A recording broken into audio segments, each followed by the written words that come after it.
네, 여러분 안녕하세요. 오늘은 1월 16일 화요일입니다. 오늘 좋아서 나누는 큐티 나눈 말씀은 사도행전 7장 37절에서 53절까지의 말씀입니다.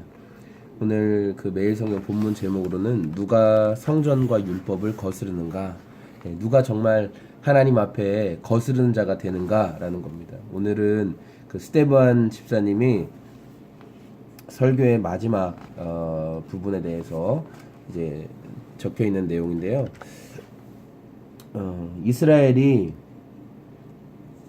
그들이 뭐 죽고 못 사는 모세, 그들이 자랑하고 그들이 대단하게 생각하는 그 인도자, 선지자 모세를 사실은 늘 거역하던 존재들이었고, 또 율법, 그들이 또 죽고 못 사는 율법도 거슬렸고, 하나님의 성전이라는 것을 건물의 개념에만 머물러 있었던 이 의미에 대해서도 잘못 행하고 있었던 것에 대해서 니들이 반역자다. 니들이 바로 하나님 뜻은 모르고 악한 행동을 일삼는 자가 바로 너희들이다 라고 아주 강력한 그 메시지를 전달하고 있습니다.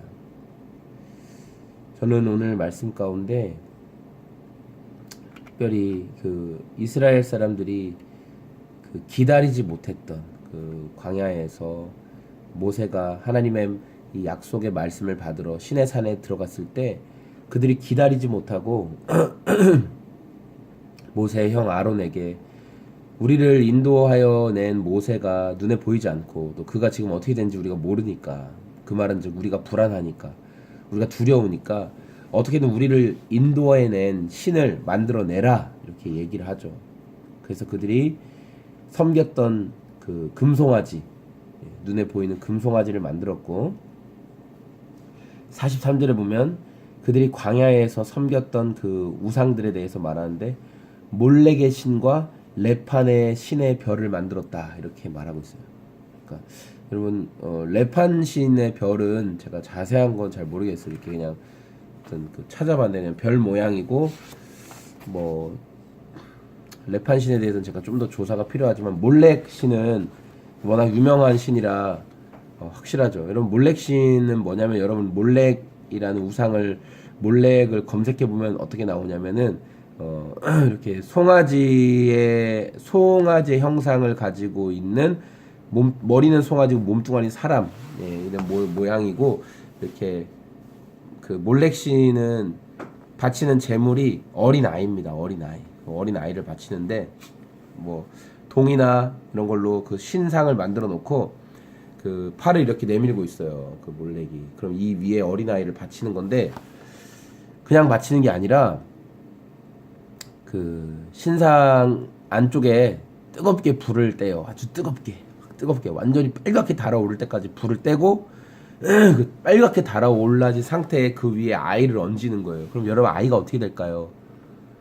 지글지글 익어버리겠죠, 그쵸? 예. 그래서 그때 아이들의 비명과 괴로움 소리가 있다 보니까 주변에서 나팔을 불고 북을 치고 막 그렇게 난리를 치는 거예요. 애기 울음소리를 듣지 않게 하려고. 자녀를 바치는 것에 대해서 몰록이 좋아한다고 생각했어요. 이스라엘 백성들이 이런 추잡한 더러운 짓을 했다는 것이죠. 그들을 경배했다는 거예요. 하나님은 인신제사, 사람을 제물로 바치는 것에 대해서 너무너무 싫어하시거든요. 어떻게 하나님께서 보석과 같이 만든 사람을 제물로 바쳐서 죽일 수가 있습니까? 하나님도 너무 싫어하시는 거죠. 물론 하나님이 아브라함에게 아들 이삭을 바쳐라. 뭐야, 하나님 뭐야? 잡았나요? 아니죠. 하나님은 그 사건은 아브라함의 진짜 그 믿음을, 하나님께 정말 주도권을 넘겼는가 아닌가를 테스트하기 위한 하나의 수단이었던 수단. 하나님이 정말 이삭을 죽이는 제사를 기뻐 받으시려고 했던 게 아니라 수단이었던 건 수단. 그러나 하나님이 가장 처참하게 생각하신 그 일을 행하신 건 뭐냐면 아들 예수님을 잡는 것. 그 일은 행하셨죠. 왜냐하면 저와 여러분의 죄악이 그만큼 하나님 앞에 더럽고 그만큼 수치스럽고, 죽지 않고는, 하나님이신 예수님이 죽지 않고는 도저히 감당할 수 없을 만큼의 큰 죄악이기 때문에 하나님 처음이자 마지막으로 그 일을 감당하셨던 거죠. 그러면서 이러한 그 우상 숭배에 대해서 하나님께서 참으로 악한 그들의 모습을 오늘 스데반 집사님의 입술을 통해 고백하게 하고 52절의 마지막 절에 보면은 당신들의 조상들이 박해하지 않은 예언자가 한 사람이라도 있습니까? 그러니까 니네의 역사는 끊임없이 하나님이 보내신 자들을 박해하는 역사였고 니들은 의인이 올 것을 알았지만 그 사람도 죽였고 의인도 배반했다. 니들은 천사들이 전하여준 율법을 받기는 받았지만 니들은 지키지 않았다는 거예요. 그게 중요하다는 것도 알고 필요하다는 것도 알았지만 결국 너희들은 그것을 지키지 않았다라고 성경이 증언하고 있다는 것이죠. 여러분, 나는 예수님을 알았어. 난 예수님을 들었어. 나는 선택받았어. 여러분, 거기에서만 머물러 있으면 예수님을 죽였던 이스라엘과 똑같은 모습입니다.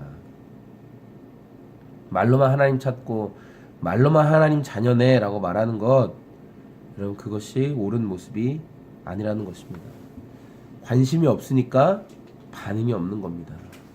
하나님에 대한 관심이 없으니까, 그리스도 예수님에 대한 반응이 없으니까, 우리에게 조명하시는 성령님께 대한 반응이 없으니까, 관심이 없으니까 반응이 일어나지가 않는 겁니다. 여러분, 기도를 한다고 하지만, 기도가 필요하다는 것을 여러분 알지만, 기도에 대한 관심이 없고 더 알고자 하는 마음이 없으니까 기도를 안 하는 거죠. 묵상이 중요하다는 것 알고 말씀으로 하루하루 살아야 된다는 것 알지만 그게 안 되니까 안 하는 겁니다. 여러분, 우리는요, 관심 있는 것은요 무조건 하게 되어 있습니다. 여러분, 이성에게 관심이 있기 때문에 어떻게든 이성을 만나잖아요. 여러분, 돈에 관심이 있기 때문에 여러분이 아무리 바쁘고 분주하게 지나가더라도 제가 여러분 지나가는 길에 동전이라도 한번 쫙 뿌려볼까요? 땡그랑 소리가 나면 여러분 다 돌아볼 겁니다. 내 주머니에서 뭐 빠졌나? 여러분이 관심이 있는 것에는 늘 신경이 가 있어요. 여러분, 기도에 관심 있으십니까? 예배에 관심 있으십니까? 말씀 묵상에 관심 있으십니까? 하나님 아는 것에 더 관심 있으십니까? 그러면 여러분은 그 자리에 나올 것이고 그 일을 행하실 거예요. 근데 여러분이 관심이 없으니까, 아니에요, 저 관심 있어요. 관심이 있을 수 있죠. 아주 작은 관심이죠. 내 시간을 드리고 마음을 드리고 생각을 드릴 만큼 그런 관심은 아니라 그냥 필요하다는 건 정도는 제가 알아요 정도의 관심이죠. 저도 압니다. 그래서 저도 여러분들에게 그렇게 말할 수 있죠. 얼마든지. 저 여러분에게 관심이 있습니다. 저 우리 지체들에게 진짜 관심이 많아요. 근데 여러분이 느끼는 감정은 어떠세요? 제가 정말 관심이 있는 것처럼 느껴지세요? 아마 그렇게 못 느낀 사람이 많을 거예요. 그렇죠? 느끼는 사람도 있을 거예요. 어떤 사람일까요? 저를 만나고 저와 개인적으로 연락을 하고 자기의 어려움을 저에게 이야기하고 저도 또 그 어려움에 대해서 함께 고민하고 함께 웃고 함께 우는 사람은 우리 전사님이 나에게 관심이 있어 라고 말하는 사람일 거고, 그렇지 않은 사람은 저 사람 나한테 관심 없는데 왜 관심 있다고 말하지? 라고 말하는 사람은 저에게 어려움이나 아픔을 단 한 번이라도 말해본 적이 없고 같이 나눠본 적이 없는 사람, 시간을 같이 보낸 적이 없는 사람은 그렇게 얘기할 겁니다. 여러분, 관심이 없으니까 반응이 없는 겁니다. 말씀에 대한 반응, 기도에 대한 반응, 예배에 대한 반응, 오늘 이스라엘 백성들이 예수 그리스도에 대한 반응, 스데반의 설교에 대한 온전한 반응, 올바른 반응이 없었던 것은 관심이 없었기 때문입니다. 말로만 관심 있다고, 말로만 하겠다고 하는 수준에서 머물지 말고 우리 삶에 진짜 행함이 있고, 여러분, 저는 끊임없이 이것과 이렇게 싸우고 또 제가 해야 될 일이기 때문에 하는 거죠. 실망도 하고 또 기대감이 사라지기도 하고 낙심이 되기도 하지만 하나님이 저에게 보내신 시간 동안 또 제가 감당해야 될 일이기 때문에 마땅히 감당하고 있는 것이죠. 오늘 여러분의 삶에 이스라엘의 이런 실상, 아무것도 아닌 실상이 아니라 정말 하나님 말씀을 기대하고 사랑하는 그런 삶이 되고 그것이 실천되어지는 정말 좀 중요하게 여기고 반응하는 여러분의 삶이 되었으면 좋겠습니다. 고맙습니다. 안녕히 계세요.